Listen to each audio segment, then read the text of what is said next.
The legislature begins its annual session this morning with hopes of avoiding the chaos and dysfunction that marked last year's session and the three special sessions that followed, I have to add. Two chambers found it difficult to agree for much of 2015.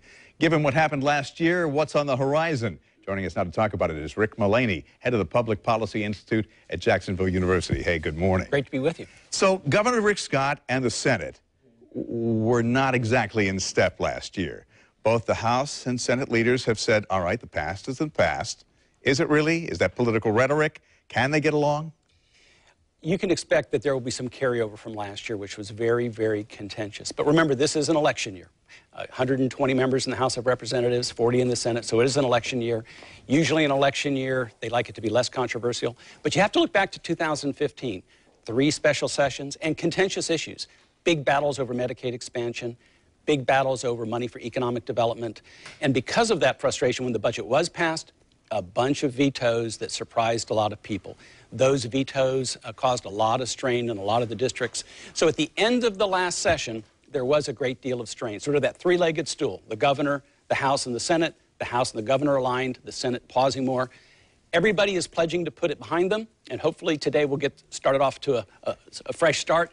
I think you're going to see a better session this time. All right, let's take a look at some of the issues. First, the budget. The governor's pushing for $1 billion in tax cuts, $250 million in business incentives. Cost of the state treasury an estimated $770 million per year. Scott wants to cut the sales taxes charged on commercial leases by 1% and have a 10-day back-to-school sales tax holiday. From the political insiders I've talked to, they say, okay, we're on board with some of these cuts, but $1 billion, Mr. Governor, may be too much? That's what you're hearing from the Senate. The $1 billion in cuts is a big number. There's a disagreement over the extent of the surplus. There's also a little bit of a disagreement over what those cuts should be. The governor's proposing the elimination of the corporate income tax on manufacturers and retailers. As you just mentioned, a permanent reduction in the sales tax on the sale of manufacturing equipment, reduction in commercial leases. So then the question becomes, Bruce, what about recurring revenue? How much recurring revenue are we giving up? Some estimate it to be over $700 million a year. So the state of Florida is doing well, no doubt. The state is creating jobs, greater income coming in, about a $79 billion budget. But you will see some stress and some tension here on these budget cuts, as well as you will in seeking the appropriation for $250 million for economic development. Where does it land? You're going to see some cuts. Whether it's $1 billion or not remains to be seen. There will be significant, it's a Republican legislature in the House and the Senate. You're going to see some cuts. The extent of those cuts will be contentious.